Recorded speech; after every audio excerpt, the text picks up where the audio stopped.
Rather than a cat picture today, I thought that this would be more apropos. I was thinking about Thundercats for some strange reason.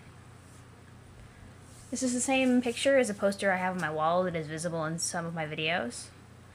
But it's the only really awesomely badass Thundercats picture I've been able to find. The rest of them all look really weird. So without further ado, Roxy is snoring. And we'll see what happens next. Yep, she's drilling. Hey Rose. Yeah? Does Mom seem to kind of be what? I don't know. A sloppy sleeper? That's pretty much how she always slept. This includes discovering her sleeping in unusual places. Is she drunk or something? Can a dream self be drunk? Yes. Well, really? Just like that, that's the answer? Like that's something you actually know for sure? Yes.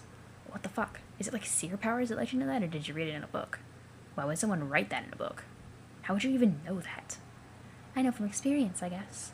Yeah, but yes. There wasn't any time for that, drinking or anything. With all the grimdark nonsense and carting around moon bombs. Anyway, you don't like booze. Not really, but it grows on you to some extent. You are fucking with me. Do you remember the timeline Dave's sprite was from? Oh, right. I still remember some things. It was actually pretty similar to the way things have been for the last year in this meteor. There wasn't very much to do, but there was a house full of liquor. What's liquor? Shit! Oh, God, I never get used to how quietly troll vampires sneak around. What are we talking about here? Liquor is booze. You drink it and it makes you fall down in slow words and understand sports. And apparently you snore like an off-road motorcycle. Well, snork. Oh, a soporific human substance. Got it. What are they talking about over there? I think we might be missing something important. I honestly have no idea what's going on, so I came over here to see if you knew. Yeah, we know fucking squat. Maybe we should have been paying attention. I don't even know what the hell these people are talking about. Kind of too many people here. Maybe Karkat was right to system that one out. Grandpa John's not saying much. I wonder what's up with him. Maybe he's shy or freaked out. Hey, why did he even show with that troll girl? Should I say something to him, or... This is awkward. Teresy's all asking him questions and stuff. She's literally the only one on the ball here. This is embarrassing. They're looking at us. Oh, God, yeah. Will you guys stop mumbling to yourselves and get over here? You're missing a lot of fascinating stuff about our ancestors. Okay, can you maybe, give us the gist of it? Yeah, I don't know if I... Maybe I should start over from the beginning.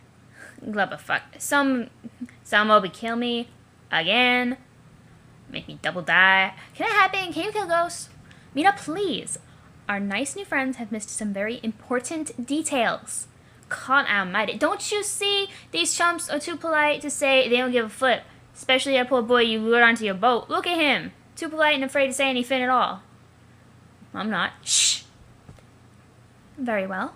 If you speak for everyone with respect to what is most interesting to talk about, then what is your proposal? I mean proposal! Stupid infectious fish puns. It took all 5 minutes to pull me into your insanity again. Insanity! Ilmao. I don't even know how to pronounce that. You don't pronounce LMAO. LMAO? I guess.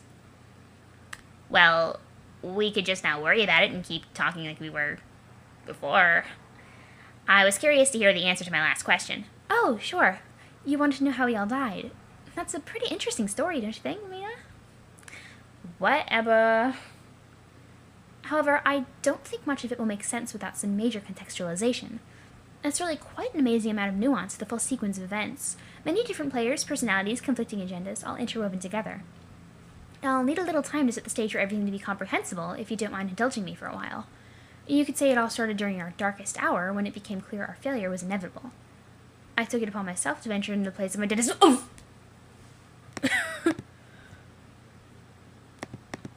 Oh, I thought she was hit by something. Yo, listen up.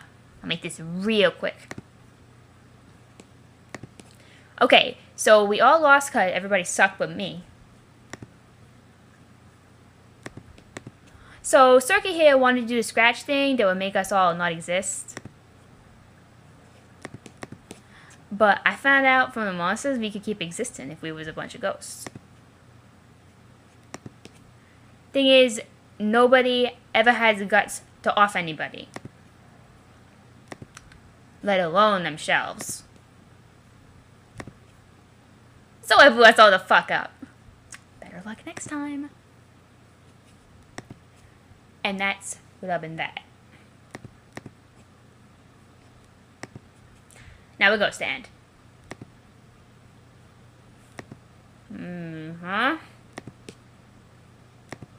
Fat fluff. The worst story that has ever been told in the history of Paradox Space. Whoa, clam down. No, I will not clam down. Clamming is not something you can do unless you do it up or you are literally retrieving clams from a bed of soft oceanic soil. Clam, you wumblespheres. Seriously, the is looking lively, girl. Everyone's gawking. You just have no respect for a well-told story. I said what happened, didn't I? Only barely. You left out so much. All the intrigue, the complicated interpersonal relationships, the backstory, the responsible pacing. Where was the world building, Meenah?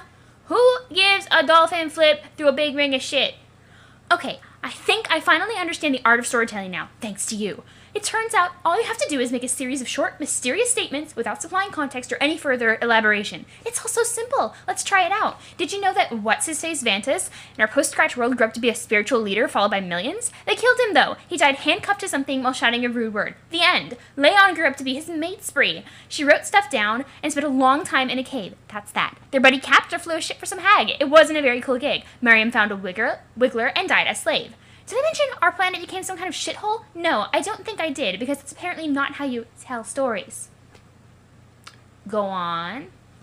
Zahak built me a robotic arm. He was ordered by Hive-Blood to kill a girl, but he couldn't do it, and was banished. Really beat himself up over that, but it's okay because his descendant redeemed the honor of his legacy by doing whatever a murderous clown told him to. Wait, was that too much detail? Forget I said some of that. Moving on. Empora was a pirate. Nobody liked him. He killed a lot of people, but was later executed because he was made unable to tell a funny joke. What else needs to be said? That's right, nothing. Makara was the guy who didn't like his joke. He was terrible, and so is his story, period. Nitron was a hero who led a rebellion. He killed me, but not before things got pretty steamy between us. Want to hear the juicy details? You're out of luck! Aw, man. Higher-up cut off my arm and arrested me, but I killed her. This triggered a karmic cycle of revenge which led to the eventual blinding of her descendants. Sorry, Terra Z, them's the breaks. Wait, what? As for me, well, I could go on all day about the subject, but I won't. I was a cool pirate, the best pirate. I lived a long time, had amazing adventures, got all the treasure, then died. That's all she wrote, but not literally. She wrote quite a lot, in fact. She had a lot to say, just like me, which is why she's so great. Let's see. Who am I forgetting here? Oh, of course, Megiddo. Now there's an interesting story full of exciting twists and turns we won't be getting into. She was kidnapped as a child by a creep, then served the creep's boss for millions of sweeps. She helped me make everything lousy, then you killed her and took her job. Anyway, I think this is tedious, and it's gone on for entirely too long already. I can't think of a single thing left to address that could possibly be of interest to anyone. No, shut up. Now what about me? What about me? Why, Meenah, could it be that you would like to hear more? I must be imagining things because you are on record as finding my stories boring. No, these stories are more interesting than your usual ones. I can tell because I'm actually still awake. Very well. You would like to know about your post-scratch adult life. Would you like the short version or the long version? Are those the only two options? You tell me. How about not the long version? Like, don't go all fucking circus on it. But, like, don't leave out too much of the cool stuff? Shit, man, why I gotta explain this to a presumably rational person? Just tell me Mount Junk was bitch. Very well, I shall strive to convey your story, including details which you are likely to find interesting on account of vanity, whilst attempting to refrain from going full circuit on you and other hapless bystanders. Blub, come on, spit it out, Winfang. No more adventures on High Breeze. Got it? Fine. You want the abridged version, but maybe not so abridged, as long as the stuff you find in particular would like to hear is included, of the Meenah Heishi's saga. Here we go. Speaking too fast for my own good. And she's like, yes, I was the bomb. Instead of storming off to the moon in a huff, Peishi's embraced her role as an heiress. Once she reached the age to challenge the Empress, she killed her predecessor easily. She did more to sink our race into perpetual darkness and violence than any Empress before her, and her rule lasted the longest by far. She conquered thousands of planets and star systems, many of them personally. She was responsible for the death of trillions. Her reign was interrupted only by the extinction of our race, which was orchestrated by the omniscient creep I mentioned previously. She flew back to her homeworld, healed Megiddo, and assumed control of her demonic powers. In doing so, she also assumed her role as a servant to an indestructible demon whose existence was about to result in the annihilation of our universe. But before that, he had a new assignment for her. Is this brief enough? Am I addressing all the cool stuff to your satisfaction? That's the first half of her story. In the second half, she escaped to a fresh universe to wreak more havoc. She infiltrated a planet called Earth, which is home to a race called humans. These guys here. On the post-scratch version of Earth, long story, she gained absolute power, flooded the planet, and completely wiped out the human population while expanding her abilities even further. She then somehow entered the humans' game session and took control there as well. She did all this at the behest of her employer and has shown no signs of slowing her rampage or even dying, for that matter. So, Meenah, how was that story? Are you bored yet? Duck? What? I think that's the Battle Witch. Yeah, you're just getting that now? Great, Scott, I have to do something! Do something? No, man, just sit tight, okay? But that's Sea Hitler, she's right there in the spooky flesh. Remember the horrible things you said she did? Yeah, but... Christ, it's blood boils just thinking about it. I have to stop her. That's why I'm here. Just figured it out. I have to do it, bro. No, you don't. Come on, don't be an idiot. Yes, I do. That's what you do when you go back in time and find Hitler. That's like one of the rules of adventure. If you have the chance to kill Hitler and stop his crimes from happening, then you do it. Oh man, oh man, oh man. You didn't go back in time, Jake. Do you even understand what's going on? I gotta do something. Okay, how do I do this? Oh, for no time to think. Here I go. Jake. Ah! Yeah! Jake! Die, fish Hitler, die! Jake! I won't let you kill my people! Jake, no! What are you doing? Kapow! Take that! Oh shit, Grandpa Egbert Jr. Dad totally snapped. Jake, stop! And a bit of that! Dude, this is completely embarrassing. And how about a smidgen of this? Everyone thinks you're either stupid or insane. Whambo! Oof. Ruffianism. You killed Dirk and Roxy's bro and mom respectively.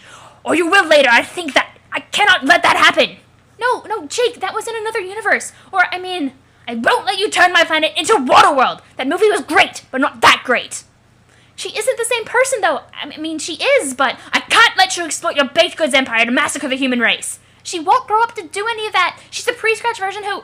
You see, the Battle Witch you're talking about was a totally different... Over my dead body am I gonna let you stick a pair of stinking juggalos in the White House? Why does this all have to be so complicated to explain? Karate chop! What? Juggalos? Rose, is he drunk too? What is going on?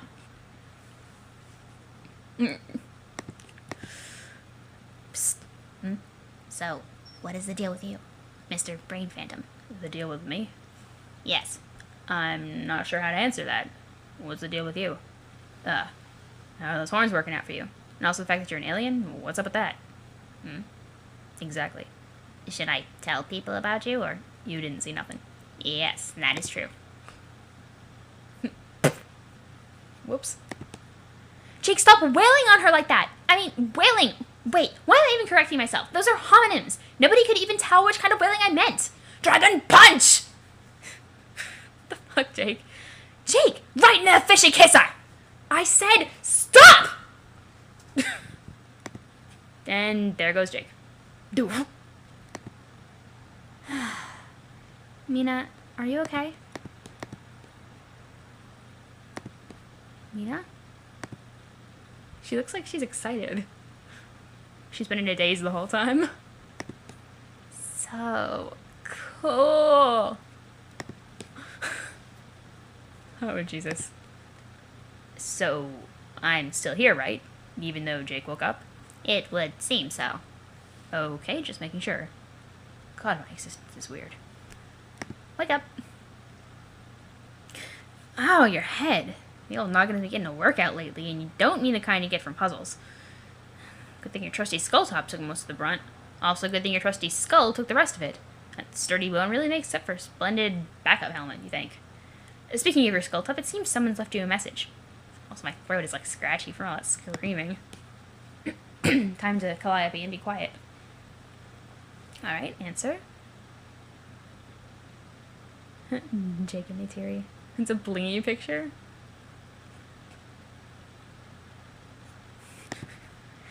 Uranian Umbra, you began cheering Golgotha's terror, GT. Jake, I don't have long to talk, so I shall leave this note to you while you sleep and then go. I may have to begin, let us say, bending rules a bit more than I have. He's making things bloody impossible. Our game is nothing short of war. That is all I will say. Well, I will also say this. I'm scared out of my wits to go to sleep now. I don't know what will become of me. My dream self is kaput like yours. But I don't fancy you will have trouble waking from your nap. Whereas best not to dwell on it, I suppose. I don't know what to do besides stall and keep helping you as much as I can. Now is the time to retrieve those weapons from the capsule and prepare the gift. This is so important. The chain will not be complete unless the delivery is made. But first, you might want to test its capabilities. In particular, what are they called? The infinitesimalizer and the monstratifier? I show some funny names for things strewn about your tale. Remember, green means grow, red means shrink. But surely you know this. Give it a go. Perhaps try targeting that unwieldy edifice stashed away in your Silex. It could free up some space. But remember to hold on to it. It remains as important as ever. I'll be sodding off then. So much to do, so little time. Uranian Umbra, you cease cheering Golgotha's terror, GT. Examine time capsule. 11:11. Still about 10 minutes to go before the stuff is supposed to appear. Excuse me. In the meantime, might as well mess around with the bunny like she said. See if it works. Deploy Terry Kaiser. Hello. Terry, attaboy. You look like he is ready and raring to be a loyal companion to his new owner, that lucky bastard. You will be a little sad to say goodbye. You hardly got a chance to know him at all. Monstrositify something? You drop some delicious fruit and activate the green beam. Green means grow. Green means grow, Ashley. 1 second. Inside jokes. Okay. This is seriously some Alice in Wonderland shit going on here. And soon you will send the rabbit on its way through the looking glass. These aren't the kind of things that usually occur to you, though, especially after several blows to the head. You continue staring vacantly at the dancing fruit, while that kind of thing keeps not occurring to you. It makes me a little concerned for Jake, honestly. Eureka! It works! Never a doubt in your mind. Grandma's technology is pure modern witchcraft, like she busted loose from a big silver screen playing The Wizard of Oz or some nonsense, which also isn't a thing that's occurring to you right now. This is exactly the kind of technology you win big-time awards for. The kind that could end world hunger. Or would be if humanity wasn't about to go down the toilet anyway. What a bummer. Okay, try out the infinitesimalizer. That is so hard to say. You deploy the massive thing that's been clogging your Silodex forever. Sometime after your house exploded, you found it in the jungle and snapped it up for safekeeping. Even if it didn't have strong sentimental value, you probably would have grabbed it anyway. Globes are sweet. You love globes. Globes, spheres, they're all cool in your book. But to be completely honest, you'll be relieved to have the inventory space back. Shrink it? Huh. Funny. Is this supposed to be a boob reference? Works like a charm, as expected. Whoops, there it goes, down the rabbit hole. You'll need to fish it out of there. Supposedly one of your grandma's thingamajigs inside of the globe is pretty important. You'll go get it in a few minutes, though the capsule flower is about to bloom. Watch capsule bloom. There they are, finally! The deadly armaments you've been waiting... Huh. Those are the armaments? Just looks like a silly pile of shit. Oh well, you guess that alien girl knows what she's talking about. No, it's... Warhammer of Zillihu, Caldefoish, Ahab's crosshairs, and it looks like a... Yeah, that's everybody's ultimate weapons. Although, admittedly, Jade never really used Ahab's crosshairs, did she? Check capsule clock. Hold on, the clock reset itself to a new countdown. Something else is going to come out of this thing in a little more than an hour. But according to the game plan, you're not even supposed to still be here in an hour. You wonder what it could be? Guess you won't be around to find out. I know what it is! But that would be spoilers, so I'm not going to say. Prepare present for delivery! Gotta shrink these weapons down first. No way they're fitting in that box along with the rabbit. John, one more thing. Need to write an addendum to John about this stuff. John, who is probably Jane's grandpa from the past, or maybe not really the past. Maybe like a young grandpa clone who lives in that ghost world where you saw those other kids, including those two Dirk and Roxy looking kids. And what you think may have been literally a sleeping Roxy, but you aren't totally sure? Why does everything have to be so complicated? Whatever, no big. Going on adventures isn't about understanding them, it's about being brave and leaping into fistfights without thinking ahead. You finish off your note with a few more friendly words and something vague about who you really are.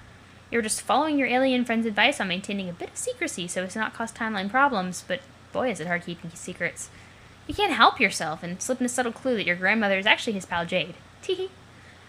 You figure if John is even half as sharp as you, he will pick up on that right away. It's okay.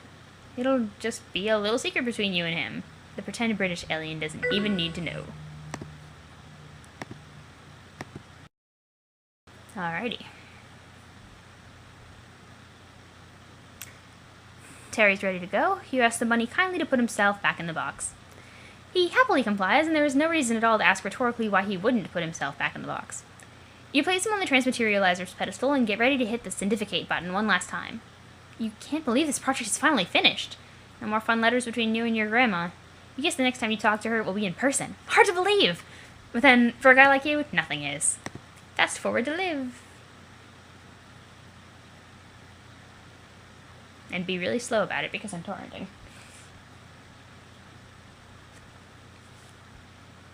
Blah. Come on. Attaboy. Here we go.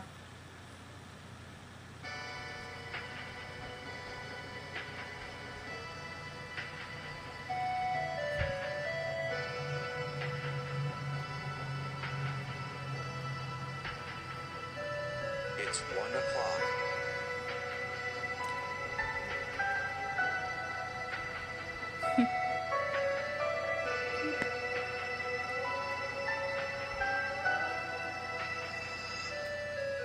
I could stay awake just to hear you breathing.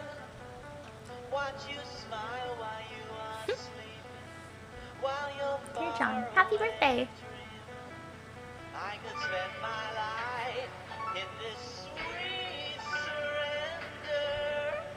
I could stay lost in this moment forever.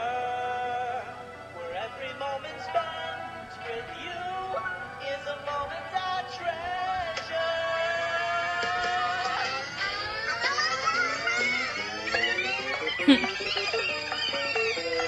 This is great.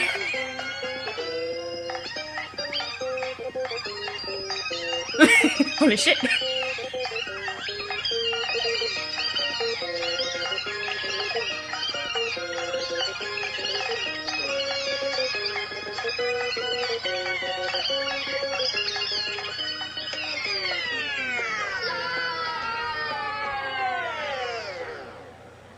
I don't wanna close my eyes.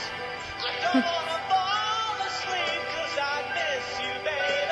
And I Don't wanna miss a thing. 'cause even when I dream of you, the sweetest dream could never do. I'd still miss you, babe. Cut from Cascade. And I don't wanna miss a Will I play unfitting music? I don't wanna close my eyes. I don't wanna fall asleep 'cause I miss you, babe. And I don't wanna miss a thing.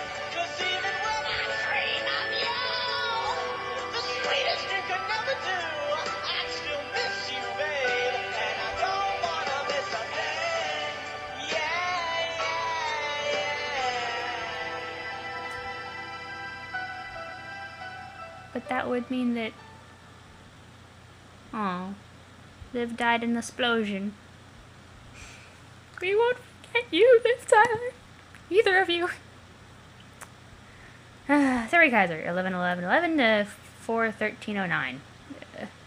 Liv Tyler 4/13/09 to whatever the fuck. And that was how that stuff happened. The bunny didn't make it. Cherry. Okay. Iranian Umbro, Yu began sharing Undying Umbrage, Yu. Finally getting a bit aggressive with your queen there. Usually you aren't nearly as patient with her. The little gambit I permitted you at the start certainly inspired some unconventional play. It's not going quite as miserably for you as I expected. I'm sorry to damn you with faint praise, but with a track record like yours, I suspect one takes what he can get. Rook's Rage 4. Iranian Umbro, Yu ceased cheering Undying Umbrage, Yu. Undying Emperor Yu began jeering Uranian Emperor Yu. So fucking smug. Have I mentioned lately how great it's going to be when you're dead? Just because you have never lost a match doesn't mean you won't lose the game that really matters. Nor does it even mean you'll win this one. It's far from over, trust me. Bishop to c6. Undying Emperor Yu ceased jeering Uranian Emperor Yu. Uranian Emperor Yu began cheering Undying Emperor Yu. Why have you been enclosing all your moves in quotes? You really have been acting so odd this match. Knight is e6. Look out, I'm coming for her. I think she's languished behind the front lines long enough, wouldn't you say? Time to shake things up, move her, or take my knight. You know you want to take her. Just look at her there. What a cheeky intrusion. Slithered right to your place. Right into your palace and made herself comfy. Maybe she'll lay an egg once she's finished her feast. Might as well take her out. You know when the action begins and the pieces start to fall, that's when you make all your most creative mistakes. Anywho, far from over, you say? No, I don't imagine this game will be taking up much more of our time. Uranian Emperor Yu ceased cheering Undying Emperor Yu.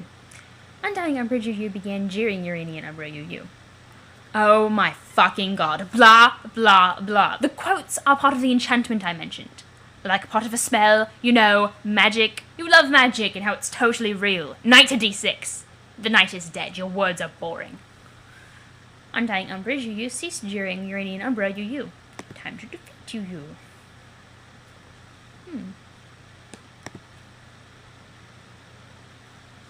One sec.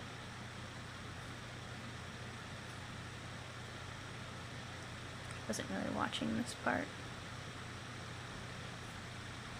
Okay. Cool, I guess. Let's see. I'm gonna not read the messages for the jeering and cheering. Like that one time where everybody was signing on and off and on and off. Okay. I still don't know what you think you're on about with this enchantment business. If it's a psych-out tactic to... Psych-out tactic to break my concentration, it isn't working. Queen to a5. The knight is dead. Your goose is cooked. No, it is working. You're actually playing very poorly right now. But you're blinded to your mistakes by my enchantment. Bishop to f3. The bishop is dead. Your something is something. Whatever. Check. Yes, there you go.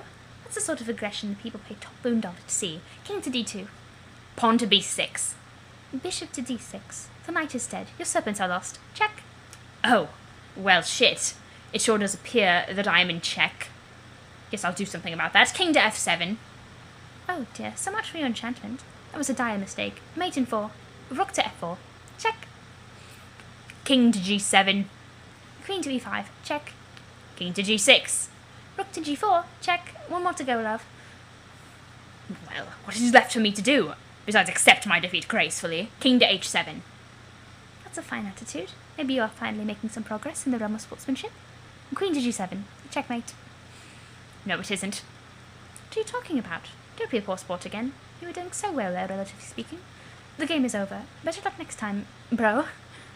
It is not over, sis. Look at the board closer. I'm not in checkmate. I have no idea what you're babbling about. Sounds like desperation to me.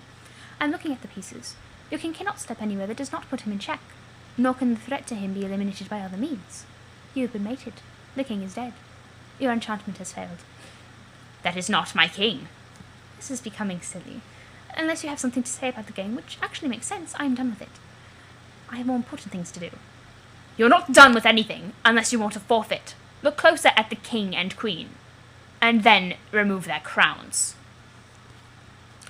Well.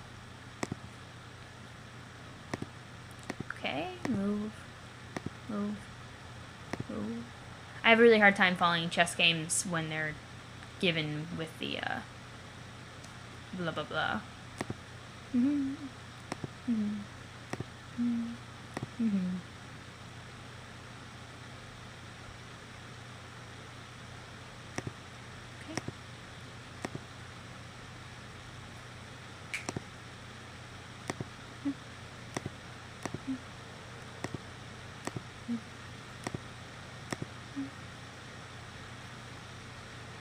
Okay.